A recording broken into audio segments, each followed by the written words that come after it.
Hello guys, welcome back to the Malena Edit. The end of college football season is here. I'm kind of sad. Yeah, it's time for a national championship recap. That's it, it's over. On to draft season, the best time of year. But first, let's recap this game.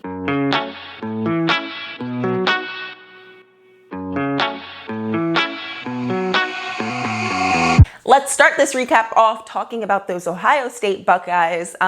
Came out and played the best game that they could against one of the most dominant teams in college football. I actually saw somebody on Twitter say, which team is better, LSU 2019 or Alabama 2020. I wish there was like some simulation where we could like match both teams up, because I'm sure that would have been a heck of a game.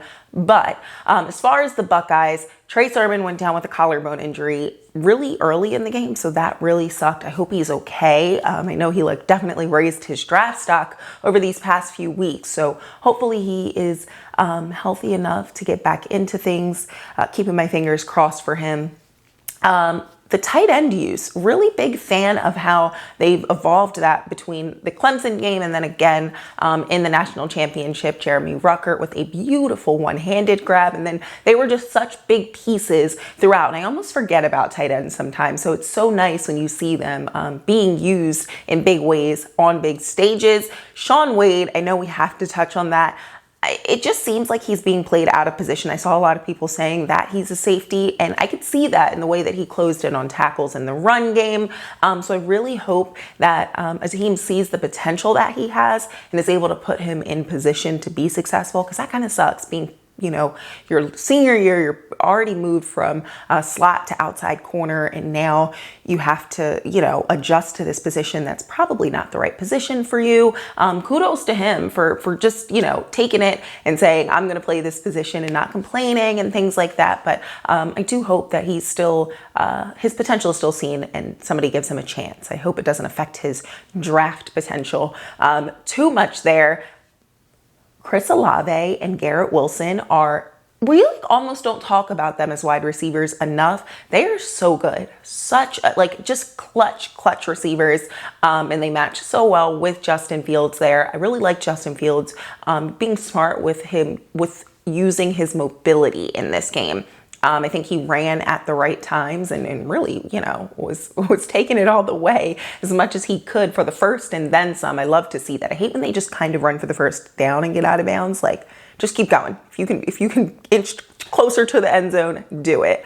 So that is my wrap up for this team. But I didn't necessarily expect them to win, so I can't act like I'm shocked. But I think they put up as good of a performance as they could, hung in there through like a quarter and a half, and then it was Bama all the way. And on to that national championship winning, again, Alabama team. Where do I start? Let's start with Devonta Smith's suit jacket. A college kid coming in like a double-breasted suit jacket. He came to perform. He came to put on a show, and he did that throughout the entire first half until he went down with the wrist or hand injury. Seems like he'll be fine. It might be minor, hopefully, and shouldn't affect anything. But yeah, he was just unstoppable in the first half. And I almost wanted to complain, why aren't you guys covering him? But what can you do? If you don't cover him, Najee Harris is running down the field, or John Mechie is getting opportunities, or there's no way to game plan and just allot multiple guys to a receiver like that, especially at the collegiate level. We might see double coverage on him for sure in the NFL, but at the collegiate level, it's kind of we only have so many bodies and we have to account for all their other talented players. So started out frustrated, but then I was like, I kind of get it. I get where you're going with that. Jalen Waddle should not have been on that field. I don't think that should have been praised. He should have taken a snap at the end like Landon Dickerson. That was such a cute moment. I loved that. But fortunately, he didn't get injured again or anything like that. As far as Mac Jones, I started to write in my notes that I wish he would have stayed. He was staying another year at Alabama. I don't think he's officially declared yet, but I think that he's going to come out. But then I realized like it's probably smart of him too, because he has so much talent around him. His draft stock is like not going to be, you know, as a Heisman contender, not going to be higher than it is right now. But I don't know how high I am on him as an NFL quarterback. Maybe I'll eat my words, but I don't feel super confident in him and his ability to be, you know, a franchise guy at the next level. And then it was the Sark show on offense there. I really got to see some of those play designs that people have been talking about all season. I hadn't watched a ton of Bama, but it was really cool to be able to see him design such creative plays with such talented pieces, because he could easily just put them in a box and say, you're better than those other guys, so you just win in simplistic ways. But he definitely, I think, probably stretched their minds and how they learn the game and learn offense and things like that, and challenge the defenses that he's facing. So it was a double whammy there. I really like that. I think that's going to even prepare these guys more for the next level, because they're used to kind of, you know, some trickery in the playbook. Very curious for Longhorns fans what he does with the talent there. Obviously not the same talent, but it's going to be really interesting to see how he moves and works the pieces that Texas has. And they have recruiting power. So maybe in a couple years, we'll definitely see them improving some more with more talent coupled with his play calling. Not that they don't have talent, but you get what I'm saying. Additional edit here on Bama. Almost forgot this note.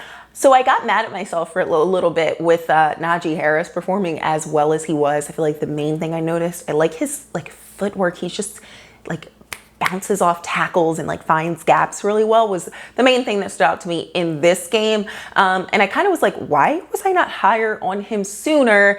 And then I saw a bunch of people like start tweeting that, you know, he's improved so much since his sophomore season, et cetera, et cetera. So then I was kind of happy. I was like, did I just completely miss this guy? Did he completely go over my head? So safe to say I wasn't the only one, and he just improved.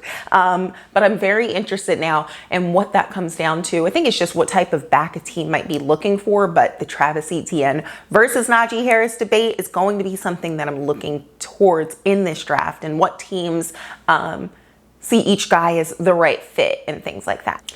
That is it, guys. That's it. We made it. We made it. End of the college football season 2020 into 21.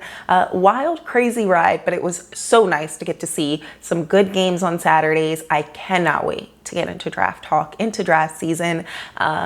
Yeah, I'm excited to create some fun content for you guys. It really is my favorite time of year because it's like the blend of college and the NFL. A little bit of both, a little bit of everything. So let me know some of your favorite players. Who can you not wait to see at the next level? I feel like we're going to see Najee Harris on some angry runs, things like that. Yeah, it seems like a deep tight end class too, now that I'm kind of taking a step back and just getting a little bit of a feel. But we'll jump fully into all of that over the coming months. Thank you guys so much for supporting and watching. Like, comment, and subscribe, and I'll talk to you really soon.